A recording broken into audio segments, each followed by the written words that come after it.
Alors j'ai 31 ans, j'ai réalisé 3 films jusqu'à maintenant.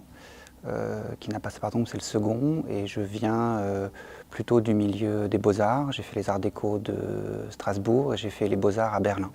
Alors Qui n'a pas passé par tombe, c'est un film qui est un collage fait de plein de séquences issues de banques d'images. Donc c'est un film qui est fait sans tournage, avec des images qui ressemblent à des images publicitaires, et ça raconte la carrière d'un homme politique de la période où il a une trentaine d'années jusqu'à la période où il a 60-70 ans, et ça finit par un grand scandale, et ça s'inspire beaucoup de l'affaire Cahuzac. L'idée, c'était que peut-être l'affaire Cahuzac, c'était dans la façon dont c'est arrivé à cet homme-là, et peut-être la carrière du ministre Cahuzac, que c'était peut-être quelque chose de représentatif pour expliquer certains systèmes politiques ou certains systèmes de dérive du politique, ou entre l'affairisme, entre les intérêts publics, les intérêts privés. Et donc c'est pas nécessaire de connaître l'affaire Cahuzac pour comprendre le film. Et pour nous, c'était l'idée de créer, à partir de ce personnage qui est connu, un personnage plutôt universel, pour expliquer des systèmes. Et l'idée de faire ce film, ça s'est un peu fait au moment de l'affaire Cahuzac, où on parlait beaucoup de l'aspect psychologique, du mensonge, de la chute de cet homme brillant, donc un côté très psychologique. Et moi, justement, je voulais réussir à comprendre comment on en arrivait là, comment les choses s'étaient enchaînées, et comment ce personnage-là était arrivé à avoir un compte caché en Suisse et à être ministre du budget. On a contacté Lambert Wilson parce que c'est quelqu'un qui, par peut-être sa stature, sa voix, sa présence comme ça, qui pourrait être un homme politique dans sa capacité à parler. J'ai rapidement été contacté par une boîte de lobbying pour les laboratoires. On m'a proposé de travailler sur l'anti-anémique que j'avais sauvé du déremboursement quelques mois plus tôt. Et donc on trouvait que le timbre de sa voix, parce que finalement le personnage il n'existe que par la voix, on ne le voit pas, correspondait à un homme politique d'une soixantaine d'années. Ce film, c'est quand même un film très dense. Il y a une voix off qui raconte l'histoire, mais qui essaye d'expliquer. Donc on n'est pas dans l'émotionnel, on est quand même dans l'explication de combines politiques et de combines financières. Et donc ça demande une certaine précision dans l'information, et ça crée une certaine densité d'information par la voix. Qui n'a pas passé par tombe, c'est un mash-up.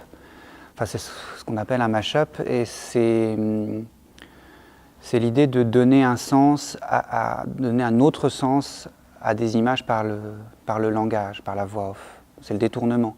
Sauf que les images que j'utilise, elles sont faites pour être utilisées. Enfin, c'est dans un sens, les images de banque d'images, elles n'ont pas de but en soi. Elles sont créées pour servir, pour des films institutionnels, pour de la pub et tout. Donc elles sont vides de sens, et après c'est le contexte et la voix qui leur donnent un sens.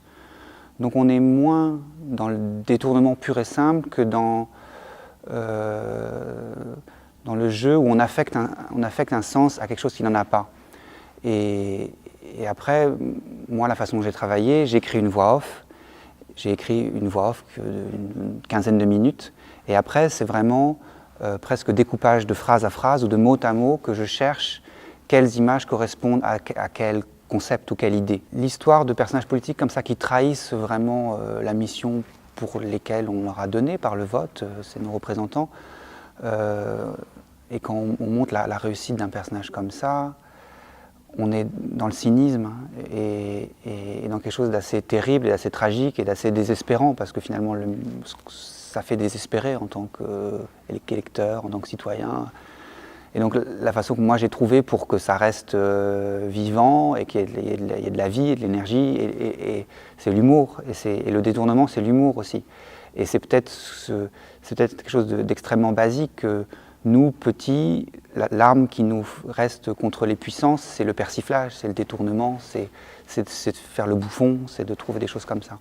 Le film sur lequel je suis en train de travailler aujourd'hui, ça s'appelle Après le volcan, qui est presque fini. Et c'est une histoire, pour le coup, vraiment à l'opposé de ce que j'ai fait. Qui n'a pas passé par tombe, on est très dans l'imaginaire, on est très dans le surréalisme. Il y a un volcan qui sort au milieu d'un village, les habitants du village partent se réfugier dans la forêt, il y a toute une interaction entre l'homme, la nature, les animaux, la forêt, les choses comme ça. Et je pense que chaque film se construit aussi souvent en réaction à celui d'avant. Donc là, je pars vers quelque chose de beaucoup plus fantaisiste ou fantastique. On peut retrouver mon travail sur mon site, leofavier.fr. Et là, on voit différents travaux que j'ai faits, et pas seulement des courts-métrages. J'ai fait des livres d'artistes. Je travaille comme graphiste, je fais des affiches. Donc vraiment le travail de l'image et de la narration, quoi. Super, merci.